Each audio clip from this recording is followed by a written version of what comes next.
Hello, I'm Philip Stoughton. I'm here at Apex 2016 and I'm joined by Bjorn from KIC Thermal. Bjorn, good to see you again.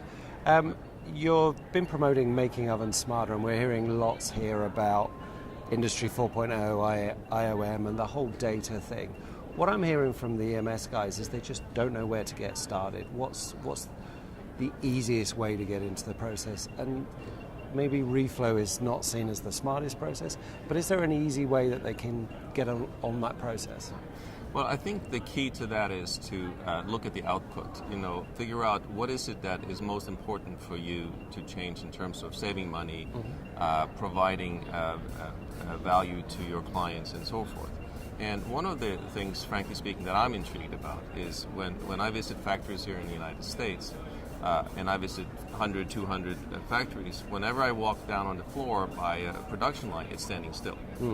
And that's killing their profit. And that's just going to get worse with Industry 4.0, where it's forecasting that the production runs are going to get shorter. There's going to be more and more production line changeover. So, equipment utilization is I think, a key area to look at. And the reflow oven is actually one of the slowest machines on the line to change over.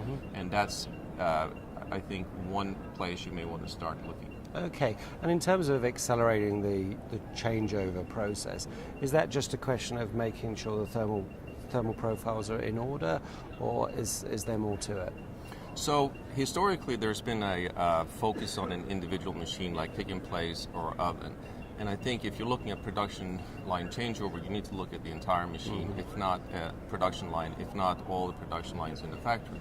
And typically the starting point is pick and place, and you select the family of boards that you want to run. But let's take an example, you have 5 boards you want to run one day, and that's determined by the pick and place machine. But whether you do A, B, C, D, and E, or whether you do reverse or how you do it, I think can be influenced by how long it's going to take the reflow oven to change over. Okay. You can also get more sophisticated by, essentially a reflow oven has billions, literally billions of alternative setups. Each one of those setups will produce a particular profile on the assembly. So what you can do is you could do data mining. You can go through all of those billions in seconds, and you can determine, is there one recipe that can get all those 5 boards in spec? And the fastest changeover is no changeover. So that makes perfect sense. So what you're then saying is, okay, you've got the voice of the placement machine, but you've got a secondary voice of the oven that maybe connects and tries to order those in a different way. How do you see the software providers that are looking after the whole line, maybe the MES guys, do you see them considering that, and do you see that they're able to actually manipulate the data in that way? I think that the MES companies, whether it's the big players in the industry or manufacturers making their own version, I think that's a key, and it's going to play a very central role in this. When it comes to what we do with the thermal process, it's very hard to get that data, the process data. It's easy to get the machine data from the ovens.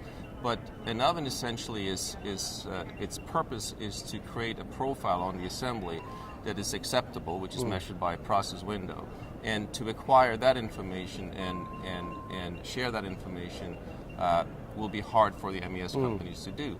But when you have acquired that information, be able to utilize that in terms of running your entire production line more efficiently with more uptime, or share information with your clients for better process transparency, or go across all the production lines so you optimize the entire factory. I think the MES companies will play a major role.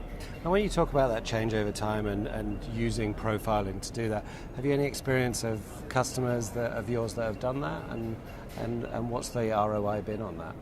Yes, I think that most customers will try to find a common recipe across a range of products, and because if not, especially in Europe and the United States, they will do nothing but change. Now, historically, that's been done by process engineer, they're getting a new board in, says, well, what do you think? Is this going to be recipe 1, 2, 3, or 4 on the board? And it's done in a very unscientific manner. And what we do is with our process optimization software is basically do a more scientific job on that, and basically do an exhaustive search on all of this. It's an enormous amount of data, but we can process that in seconds and basically do the same thing they do, but more accurately and much faster. And more scientifically. So it's not an art, it's not dependent on one person that's got to feel for it. Bjorn, it feels to me as if we're kind of at a bit of a tipping point in this IOM Industry 4.0 world, and people are starting to try things and starting to do things, so there's going to be a lot to talk about. But thanks for chatting today, and we'll talk again soon. Thank you. Thank you.